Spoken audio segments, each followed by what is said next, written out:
Well, people often say to me, where's your favourite place? What do you most like fishing for? Well, here we are, we're on the River Wye, just above Hereford, one of my favourite fishing places. We're going to fish for barbel, we're going to fish for chub, two of my favourite species. So all in all, this is going to be a nice day. We've got here lovely and early, the sun's not even over the top of the trees yet. It's September, one of my favourite months of the year for fishing, because fish and their appetite is very much a balance between water temperature and oxygen. At the moment we've got this lovely, we get these chilly evenings, we get these nice warm days, so we've got this lovely combination of warm water with plenty of oxygen in it. The fish almost certainly are going to feed well. And I'm going to walk up the river and look for places where I'm going to find these barbel. Now, they're a powerful fish, barbel, but like most animals, they're lazy. So they like to sit in places where there's a nice smooth piece of water. Never go where the water's rolling and tumbling over. They don't like that. They like a good pace, but they like it smooth. And they like it to be adjacent to somewhere where they can just slide in and out and pick up food coming down on the current. If we look across to the other side of the river, we've got all that lovely shelter along underneath those trees, that lovely smooth water, as I say. Look, just about walking pace that's going through at. And then if we come back across to this side of the river, and then you've got all these little gullies here and this high bank. Now when this river comes up, it will come to the top of that bank, and those fish will have swapped from that smooth water over there, and they will be hiding in these little bits on the inside of this bend here, and that will be their refuge. That's how they survive in such a massive, powerful river. Now the only other thing I'm going to do is I'm going to be putting bait in. And you're all going to go, yeah, that's obvious. But all too often I see people come to a river like this and they see maybe a couple of barbel roll, and then straight in, bosh, in goes the ledger, hook a fish and spook the rest of the shoal. I'm going to start baiting now, and my baiting will last at least an hour before I even get my rod out of the car. Because what I want is those fish to have started to get competitive with each other over that bait. They'll start to forget all about me and they'll be thinking about each other. I'm going to get that bit before he does. So even if I make one or two mistakes, they won't even notice I'm there. And that is the secret to keep fish feeding all day. Take your time.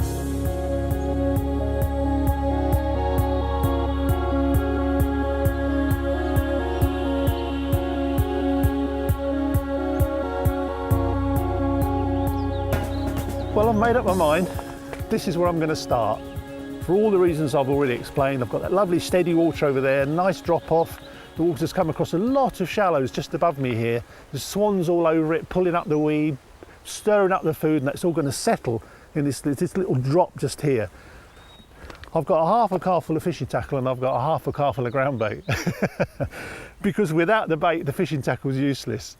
It's like going out and buying a Ferrari and getting the cheapest set of tyres you can buy. It doesn't work, you ain't going to stay on the road.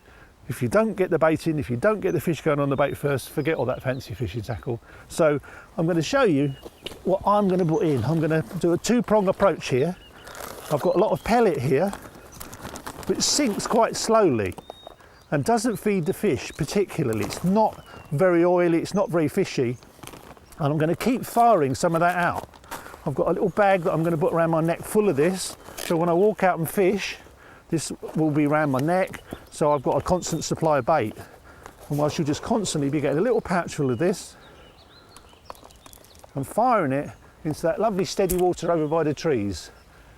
And the chub, which will be in the top half of the swim, invariably the chub are above the barbel. They're in the steady water above the barbel, and by just keep trickling a few of these pellets in, the chub will hear them landing and they will come to them. They will come to the food source, slowly but surely. Then in the rest of the bag here, I've got some boilies, which are going to be my actual hook bait.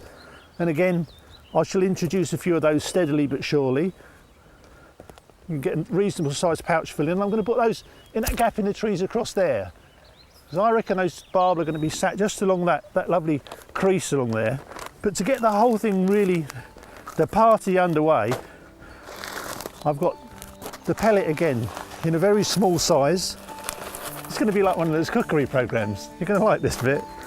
And then once we've got the pellet in, we get plenty of water on the pellet. Get the pellet to expand a bit. This is the one time you can really splash plenty of water in and not worry about it. And just like the cookery programs, you keep mixing the whole thing all the time. Don't leave it. It'll just go into a big soggy mess. Next, we put in some method feeder. This is going to bind all that together So when I put it in a feeder, it will stay there, or when I put it into balls to catapult it across, it will stay. But every time I put anything in, you notice I mix it all up. Then what this is that same stuff the pellet's made of, but in a powder form. So I get a big load of flavour and food out there. It will sense this from a long way downstream. And you'll see when I've got enough water in here, I'll be able to make a ball of it, but it won't be stuck all over my hands. I'll get the consistency right. It might seem rather a lot here, but this is a day's fishing. And up here on the Wye, there's a lot of fish. There could be as many as 30, 40, 50 barbels sat out there in that shoal, and I've got to keep them feeding. Okay, so now I've just about got the consistency I want here. You see I can squeeze this into a nice ball, but then when I brush it off my hands, I can lose it all. I don't end up covered in it. So I can make a few balls in here now. Get them all roughly the same size, so I can get them all the same distance. If you make them irregular sizes, it's very difficult to get them all to hit the same spot. I'll do about half a dozen at a time. All right, that'll do me for my first little baiting up. Now, nice big catapult, and I'm going to drop those in that gap in the trees over there, look.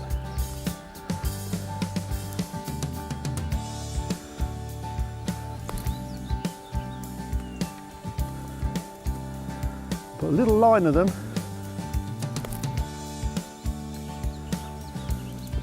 This is going to create a huge amount of flavour out there and a nice bit of colour, which is quite important because, as you can see, the river's very low, it's very clear.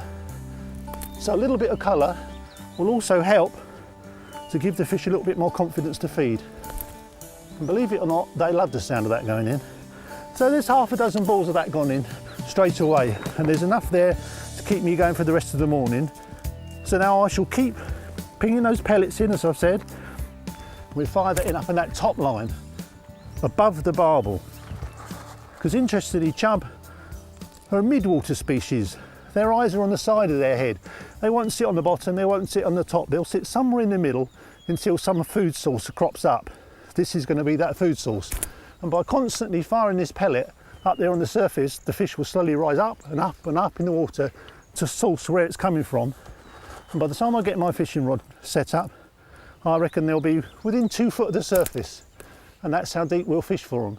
But we must keep remembering to come down here and put a bit more ground bait in and a bit more pellet in for the next hour or so while we set the fishing tackle up, and then the scene is set.